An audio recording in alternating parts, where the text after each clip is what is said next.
जय श्री राम। प्रिय मेरे दर्शकों, आज मैं माघ महात्म की 28वां अध्याय अध्ययन करने जा रहा हूँ। कृपया ध्यान से सुनना। संपूर्ण प्राणियों का पाप नष्ट हो जाता है।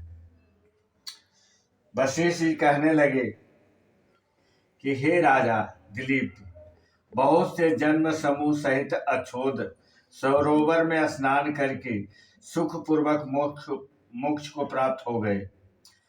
तब लोमा जी कहने लगे, संसार रूपी इस तीर्थ राजा को सब श्रद्धा पूर्वक देखो।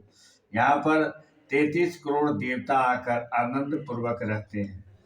यह अक्षय वट है जिसकी जड़ें पताल तक गई है, और मार्कंडेय ऋषि प्रलय के समान जिस भगवान के मुख में रहते हैं वह भगवान इसी अक्षय वट का आश्रय लेते हैं। यही शिव जी की प्रिय भक्ति भागीरथी है जिसकी सिद्ध लोग सेवा करते हैं। यह गंगा स्वर्ग के हेतु पताका है।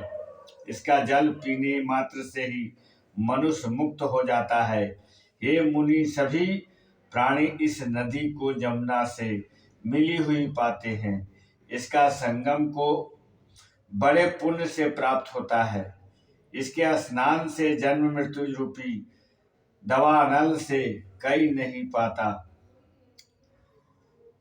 परंतु ज्ञान प्राप्त करके मुक्त कोई हो जाता है। यहाँ पर स्नान करने से सभी प्राणी बिना ज्ञान के भी मुक्त हो जाते हैं। इसलिए ब्रह्मा जी ने यहाँ यज्ञ करने की इच्छा की थी। इसी संगम में भगवान विष्णु ने स्त्री प्राप्ति की इच्छा से स्नान करके लक्ष्मी जी को प्राप्त किया है। यहाँ पर त्रिशूलधारी शिव जी ने त्रिपुर दैत्य को मारा था, और प्राचीन काल में उर्वशी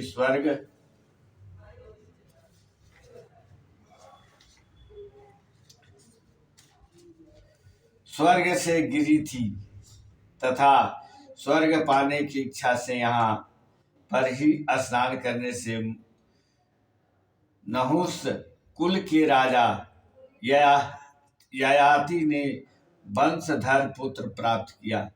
यहाँ पर इंद्र ने प्राचीन काल में धन की इच्छा से स्नान किया था और माया से कुबेर के सब धन को प्राप्त किया था।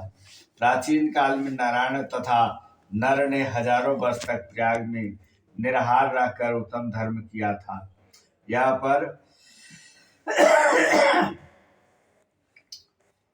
पर जयगास्यव्य सन्यासी ने महादेव जी जैसी शक्ति वाले से विजय पाई थी तथा अणिमा आदि रुजोग के अति दुर्लभ ऐश्वर्य प्राप्त किए थे। इसी क्षेत्र में तपस्या करके श्री भारद्वाज सप्त ऋषियों में सब मिलित हुए, जिन्होंने भी जहाँ स्नान किया सबको स्वर्ग की प्राप्ति हुई। इसलिए हमारे विचार से तुम त्रिवेणी में स्नान करो। इस स्नान से पहले किए हुए तुम्हारे सब पाप नाश हो जाएंगे और संपूर्ण वैभव को प्राप्त हो जाएंगे। ऋषि के इस प्रकार के सत्य वचन सुनकर त्रिवेणी में स्नान करने से सब की पिशाचता नष्ट हो गई। श्राप से विमुक्त होकर उन्होंने अपना शरीर धारण कर लिया। वेद निधि ने अपनी संतान को देखकर प्रसन्नचित्त होकर लोमस जी को संतुष्ट किया और कहा कि आपके अनुग्रह से ही यह श्राप से विमुक्त हुए। अब आप इन बालकों के योग धर्म को कहिए। लोमस जी कहा कि इस युवा कुमार ने वेदों का अध्ययन समाप्त कर लिया है, इसलिए इन कन्याओं के प्रीति पूर्वक कर कमलों को ग्रहण करे।